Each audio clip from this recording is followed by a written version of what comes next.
এত বড় পাতিলাতে তেহারি রান্না দেখে কি ভাবছেন? এটা কোনো বিয়েবাড়ির আয়োজন?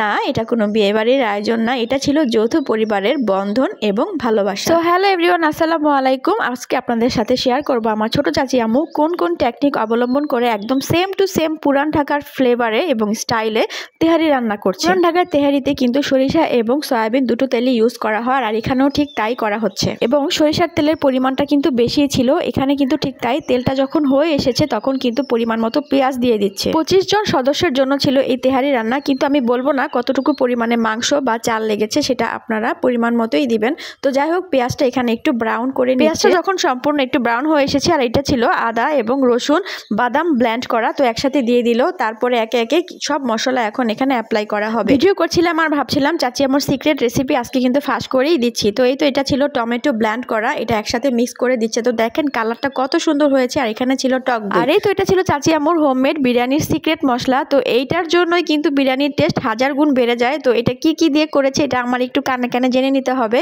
তো আপনাদেরকে এখন বলতে পারছি না। তো একে একে সব কিছু মশলা দেওয়ার পরে শুধু কষাচ্ছে আর কষাচ্ছে, কেননা বিরিয়ানির মশলাটাই হলো আসলে, এটা যত কষানো হবে ততই কিন্তু বিরিয়ানির টেস্টটা নির্ভর করে। তো যাই হোক, আপনারা মশলা আগে ভালো করে কষিয়ে নেবেন। যেখানে এখানে বাইরের কোনো মশলা ইউজ করা হচ্ছে না, সব কিছু কিন্তু হোমমেড ছিল। যৌথ পরিবারের কাজের একটা আনন্দই হলো যে কাজ সব ভাগাভাগি হয়ে যায়। তো এখানে আমার একটা আন্টি সালাদ তৈরি করে নিচ্ছে। আপনারা কি ভাবছেন বিরিয়ানি মশলা কষানো হয়ে গিয়েছে? আরে না, এই তো দেখেন এখানে বাকি আছে আরো কিছু কিছু উপাদান দিয়ে দেওয়া হবে। এখানে দিয়ে দেওয়া হচ্ছে কিশমিশ, তারপরে দিয়ে দেওয়া হচ্ছে টেস্টিং সল্ট, তারপরে হলো এটা মাঝখানে কিন্তু 2-3টা মশলা একদম মিস হয়ে গিয়েছে। তো সবকিছু ফাঁস করে দিলে ভাবলাম আপনারাও হয়তো পুরোপুরি শিখে যাবেন। তো সেই ক্ষেত্রে যাই হোক একটু মজা করলাম।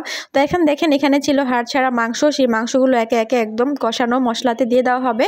তারপরে সেই মাংসটা আরো কিছুক্ষণ সিদ্ধ হওয়া পর্যন্ত অপেক্ষা করতে হবে। আর এই তো পাশের চুলায় চলে গেলাম। পাশের চুলায় ছিল জর্দা রান্না। জর্দার মধ্যে একটু ফ্রুটসের ফ্লেভার আনার জন্য তো এখানে মালটা ইউজ করা হয়েছে। তো এখানে পরিমাণ মতো চাল দিয়ে দেওয়া হচ্ছে জর্দার রঙের মধ্যে। ফ্লেভার চলে আসার পরে এই মালটাটার উঠে ফেলা হয়েছে। তো এখানে একদম সবকিছু মশলা দিয়ে গরম মশলা দেওয়ার পর চিনি দিয়ে তেলের মধ্যে এখন সেই জর্দাটাকে একটু ভেজে নেওয়া হবে। আসলে জর্দা রান্না আমরা সবাই কম বেশি পারি। ওই তো দেখেন এখানে মুরব্বা কুচি করে নেওয়া হয়েছে এবং শেষে মুরব্বা এবং মিষ্টি দিয়ে সার্ভ করা হবে। চাচি আম্মুর মজার মজার রান্না দাঁড়িয়ে দাঁড়িয়ে দেখছিলাম এবং ভাবছিলাম হোমমেড সার্ভিস যদি দিতে পারতাম আপনাদের, তাহলে আপনারাও টেস্ট বুঝতে পারতেন। এত মজা হয় আমার চাচি আম্মুর হাতের রান্না। এই তো দেখেন ফাইনালি জর্দার লুকসটা কি এসেছে, একদম জাস্ট ওয়াও। আমার তো দেখি একদম পরে লাস্টে গুঁড়া দুধ দিয়ে দেওয়া হলো কিছুটা পরিমাণে। তো এখানে হালকাভাবে নেড়েচেড়ে দেওয়া হচ্ছে। জর্দা যত ঝরঝরা হয় তত কিন্তু ভালো লাগে। তো এখন উপরে সব ডেকোরেশনের জন্য বাদাম কিশমিশ তারপরে মোরবা দেওয়া হলো। আর এই তো দেখেন আর পুরান ঢাকার স্টাইলের বিরিয়ানির ফাইনাল লুকস। কি আর বলবো, পুরো এক পাতিলা ভালোবাসা যেমন অপেক্ষা করছে কখন খাবো, আমার আর তর সইছে না। এই তো দেখেন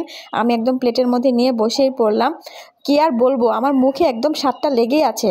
তো বিশ্বাস করবেন কিনা জানি না, ভাবছেন বাড়িয়ে বাড়িয়ে বলছি, কিন্তু না। ওই তো দেখেন চাচি আম্মু সবাইকে সার্ভ করে দিচ্ছে, আর আমরা সবাই এখানে ফ্লোরিং করে বসে আছি খাওয়ার জন্য এবং খাচ্ছি। এত মজা হয়েছে কি আর বলবো। আর এই তো এখানে আমার বাবা মা আমার দাদিকে নিয়ে খেতে বসেছে। আসলে আমাদের যৌথ পরিবারের আনন্দটা এরকম। আমি সবসময় প্রাউড ফিল করি যৌথ পরিবারের মেয়ে হয়ে, তাও আবার বড় মেয়ে। তো সবাই ভালো থাকবেন, ধন্যবাদ। ব্লগটি কেমন লাগলো অবশ্যই কমেন্টস বক্সে জানাবেন। টাটা।